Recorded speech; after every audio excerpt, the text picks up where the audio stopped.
artsy. I'm working on this. I didn't turn the mic on. Gosh dang it.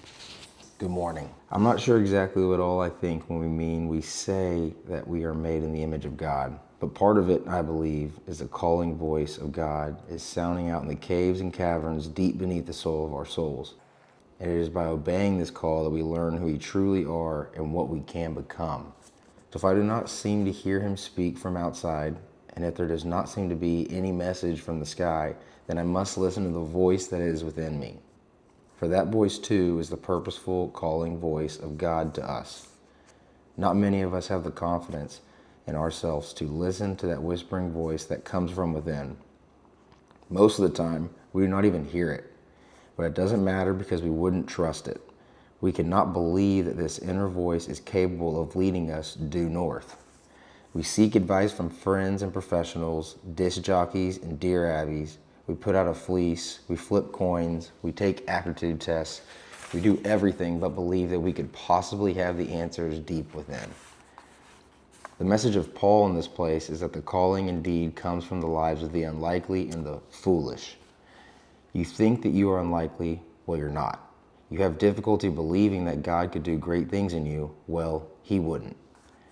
Now, if God can take any tiny seed and in the process of giving it his life, endow it with knowledge of what it is supposed to be, if he can give it the purpose of strength and fruitfulness to not only accomplish it all, but to perpetuate itself as well, and if he can give it an inner calendar to tell it when all of this is supposed to be done, why is it so hard to believe that he has done the same for our hearts? Since he has done this for tomatoes and thistles and beans and dandelions, it shouldn't stretch our credibility so much to believe that his image is in us. The image inherent in the life he gives to each of us is calling us to be. The trick is to hear the voice, to believe it, and to trust it. That's from Bob Benson at See You at the House. The trick is to hear the voice, to believe it, and trust it. What if you listened to that inner voice? What if you heard that inner voice, that calling in the back of your mind, and you treated that like it was God's voice, like he was talking to you and putting a calling on your heart or telling you a direction to go or whatever it is, giving you some sort of cue, and it's God talking to you.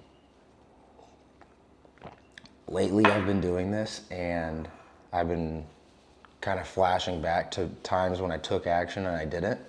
And it reminds me a lot of maybe you're afraid to go on that trip or go to that meeting or go to that event or sign up for that thing or just like go to that Bible study, whatever it may be. And it ends up always being an amazing thing. Some of my best decisions in my life have come from doing things that my inner voice was telling me go for it, and I was just too afraid to do, but I did it anyways.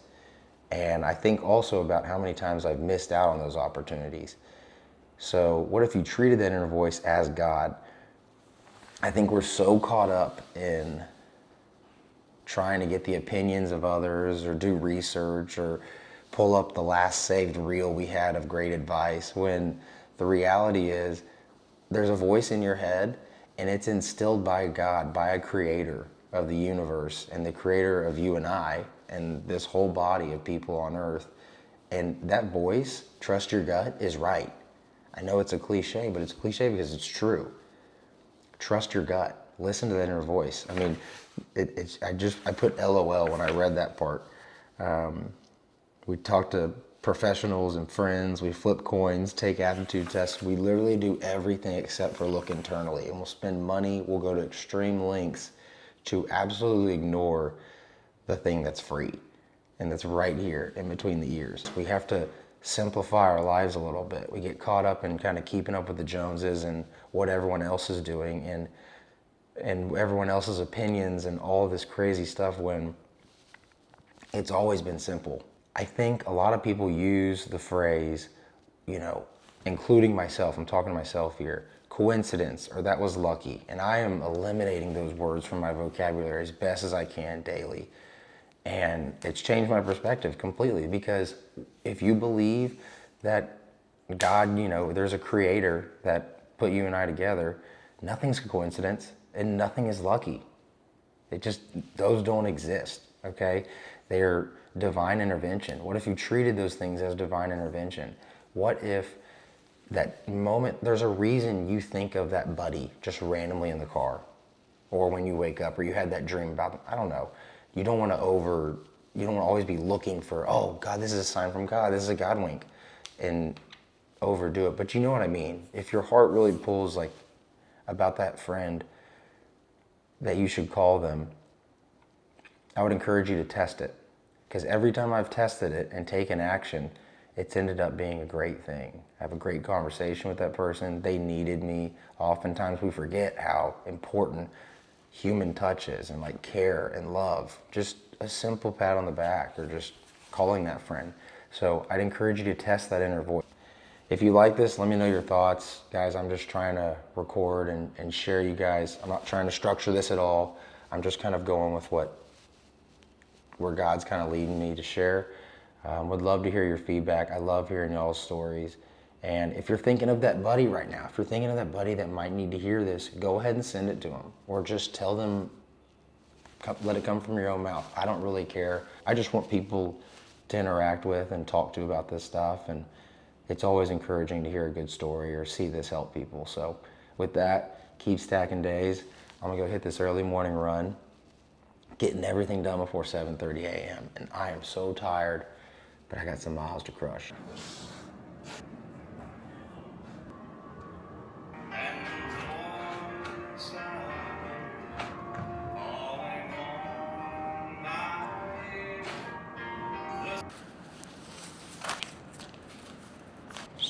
Get this show on the road, baby. Hey, hey, hey. We're practicing packs. Practicing what we got. If I'm gonna go waist belt for the 100-miler, I'm gonna go vest pack. Taking it with me on these runs for now on. Today's workout. Let's get a little rundown real quick before I take off. I'm all warmed up. 3 miles at a 7 to an 8-minute pace, warming up. And then 6 repeats of 120 hard, and then 30 seconds easy. So 120 on, 30 seconds. 120 on, 30 seconds. 6 rounds of that. Then 1 minute of active recovery. 1 mile of active recovery. And then repeat that 6-round cycle again. 120 on, 30 seconds off. 120 on, 30 seconds off. And then a 3-mile cool down. So I'm gonna take the camera with me a little bit for the warm up, for the main set. And I'm gonna run a 2-mile loop around the house. So that way, if I get notifications the girls are up early and mama needs help, I'll be right around the corner. So I'd love to waste more time, but it's 6 a.m. now. Let's go. First time like really running with this thing. I don't know if it's safe with this gimbal deal, but so far it looks pretty clear. Last week I talked about not being able to run 50, 60 plus mile weeks. And my perspective on that is gonna have to change. What is that noise? All right, you're not gonna believe it. Where is he? There he is. That is a peacock mid-run. Not on my bingo card. Anyways, we've got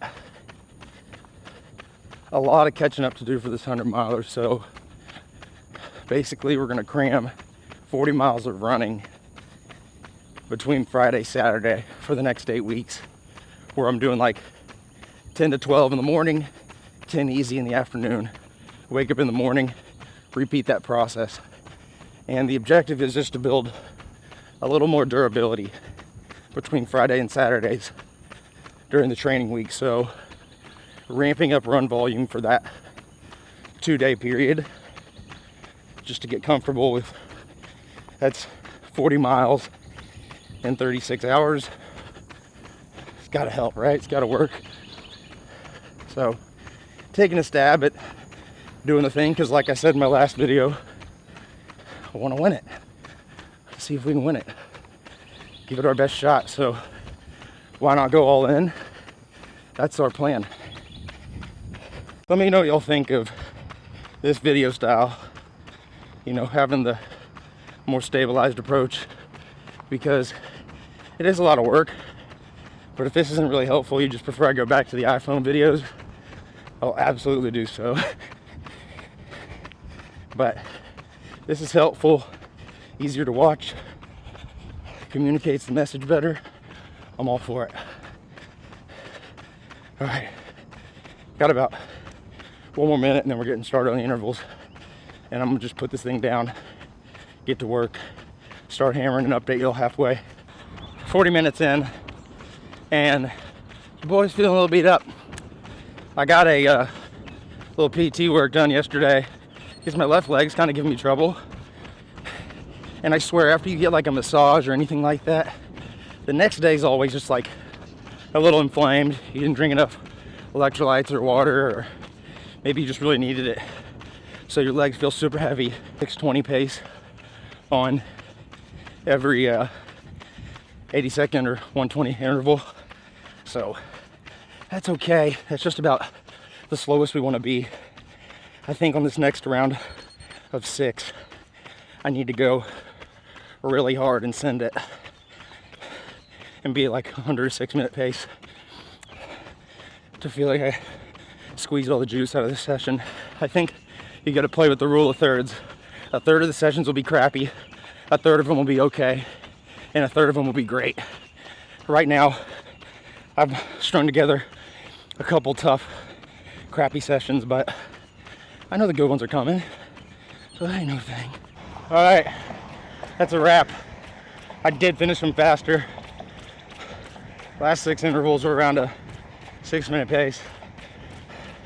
And of course now, when I'm cooling down, I feel great. I feel like I could really stride. So I'll finish with 4 like 10 or 15-second strides on the last mile.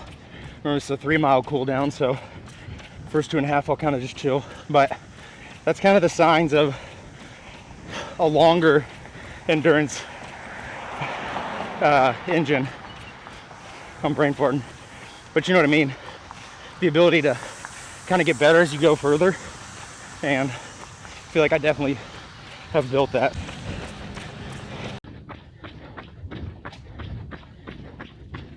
Always touch the car logo. That's a wrap.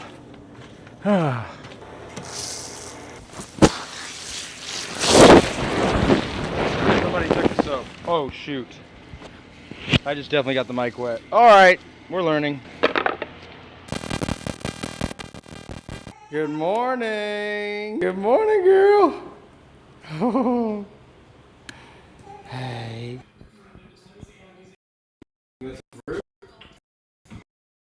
I think that's a yes. Yeah. Kristen, you want to say hi? You're on the YouTube right now. What's up? We're on live. No, you're not. What are we talking about today? We're talking about how cool I am. He's the best. He's the coolest. No one can run faster, not even Carter. Ooh, fighting words. It's true though. 5 bagels left.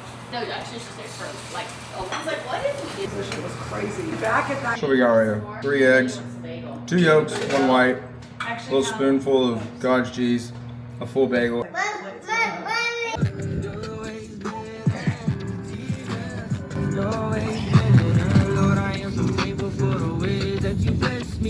Getting 8 in right now. I don't know how you can be upset looking at that view. It is so hot. I don't think you guys through the camera can understand how hot it is.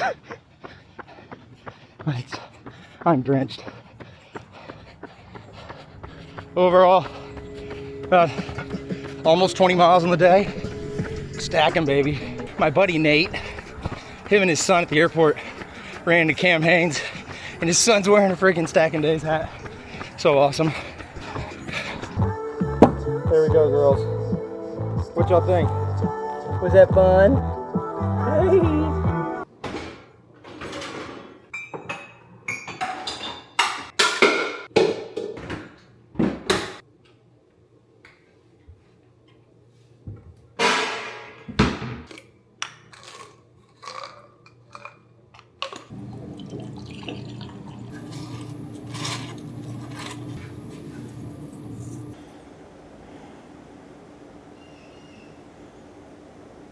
Yeah, 2 Corinthians 2, 12 through 18. That's what we read this morning. I'm gonna settle down here and then move to the gym, warm up, and go hit this run this morning. All right. All right, fam. In an attempt to get some rest, I didn't look at my training plan till this morning. And we had 18 miles this morning. And it's almost 6 a.m., so I gotta hit the road. I'm gonna take all this stuff you see behind me and this towel, put it at the end of the street, and I'm doing 3 loops, 3 6-mile loops. Can't believe it, but gotta get the work done. These first couple miles, I'll definitely be going slow. But surprisingly, after 20 miles yesterday, my body doesn't feel like as bad as I thought it would. So maybe we got some juju in us, but we'll see. I've got 3 bottles here. 2 of them just have water in them, and I'll kind of add gel or sodium as needed. I've got 500 milliliters right here in this little pouch pocket with 1,000 milligrams, and then a 50-gram pouch that I'll have like at mile 4 of this run. And then the rest of this is just all gonna sit at the end of the street. So I can just drop this, grab a bottle, grab 2 gels and a sodium, and then just keep moving. And then this one's filled with 50 grams of maple syrup and water. We'll see how that goes. But that is my fueling strategy this morning. Got this little case for the camera, and I'll put today's workout just right here. You can see the whole thing. And yeah, with that, let's get started. All right, here we go. My little bag of tricks right here. Sticking all that stuff I showed you at the end of the street in this little bag. So, yeah, and how sick is that, y'all? Just wide open road. That's awesome. I just love it.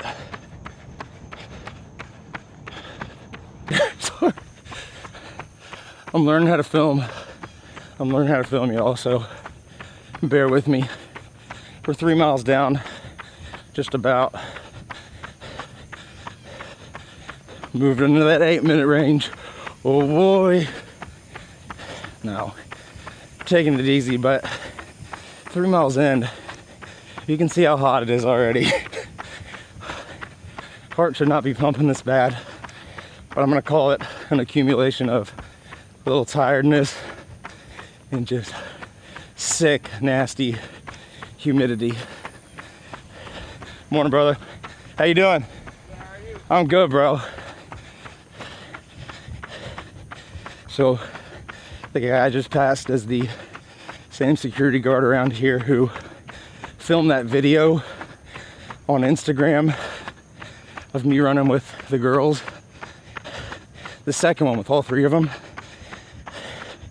He's a nice guy. That everyone hated on me for being performative, wearing no shirt. That was special.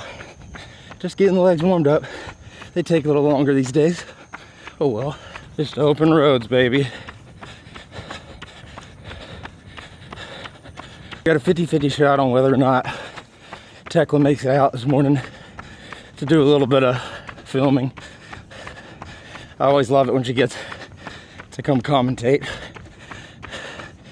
And just, she gets good footage so I can kind of see my stride, see if I'm crossing that line in my body with my left side. We'll see. I think she went to bed a little later than me, but she'll get 8 hours of sleep, so I'm not gonna push her. We are 6.5 miles in, just about. First set's about to hit. Grab a bottle and go back into easier miles for 5 more after that 1.5-mile interval. Here we go.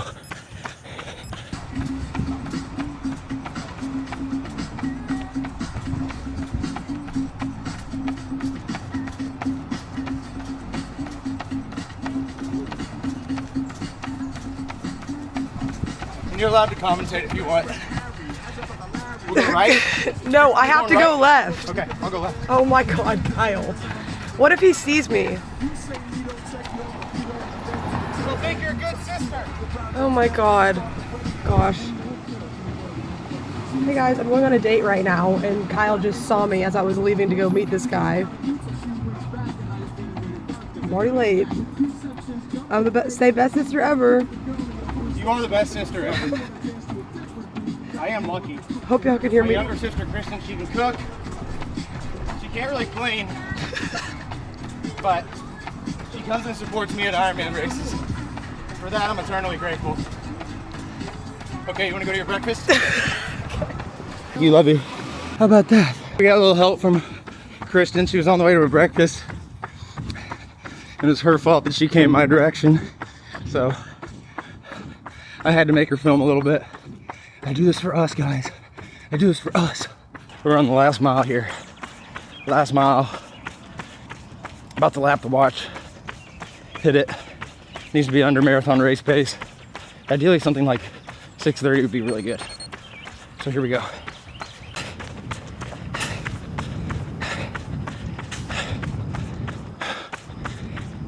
Huh? Yeah. It's so cool. Just think if you would have gotten up an hour later. It'd be real hot. That's at least what I'm telling myself. How lucky you are today. That's right. I failed that. I didn't have one more mile. I didn't feel well. I can tell. And my body's just real tired. So, we've ended the workout. That wasn't my best. That wasn't my best. 16.75, 7:49 pace, 2 hours, 10 minutes. I did the math in my head. I consumed like 120 carbs, which for me, 120 carbs is not enough. I'm not gonna stress out about it, but I just wish I would have finished fast. But that's okay. It's a good morning. I can just tell I can't think very clearly right now. I'm like drained. When you don't have a lot of carbs, your brain starts to move slower, your body moves slower, you're just depleted of energy, and actually your heart rate kind of drops. I can't finish the end of that sentence because I can't remember why, but if I find out, I'll put it in this video. But yeah, I'm a little depleted. Whatever, we got almost 17 miles, and that's a great day of work, and a great 24 hours of work, honestly. 3 runs in 24 hours. That's pretty spicy for your boy. So, all right. I'm gonna walk back to the house. We didn't get to the Ford logo. How sad. That's all right. All right, let's go. No, you can't have pink. Which one can I have? Chocolate. Okay, I'll take a chocolate, please. We'll have it. Ah, you burned me! Gotta blow on. Okay, I'll blow on it. I'm out of words right now. Cheers. Cheers. You want to get yours? No. Okay. Mmm. We are trying to get your sofa. Mmm. Good morning. Look at this. More wide open roads. I'm not even listening to music, I'm just wearing headphones. Who knows how far I'm gonna go right now? I don't know. Also, check this out. That's pretty cool. Pretty awesome. Just enjoying it. Where's my bike computer? How am I gonna know how fast I'm going? How am I gonna know my watts and my cadence? Doesn't matter. I mean, it's just such a nice morning. I can't stop filming it. I'm sorry. Just want you guys to see it. It really takes time to get comfortable in aero. My shoulders are my biggest Achilles heel. I can only withstand like literally a minute right now, which is crazy. You'd think I should just be able to jump right back into it. Morning. But I can't. That's okay though. It's a little rain today. Your boy's got some foggy glasses, but it's all right. We're gonna knock about 35 miles on the bike. All before 8 a.m. Let's go. Happy Sunday. I got smacked. This is your reminder that if you're gonna start riding frequently, biking a lot, get some specs. Get some glasses like these. I just had a bug hit me like a rocket right under my left eye, like right under it. And I legit think I would have gone blind if it would have hit eyeball. It was so hard. Hold on, I'm about to make a turn.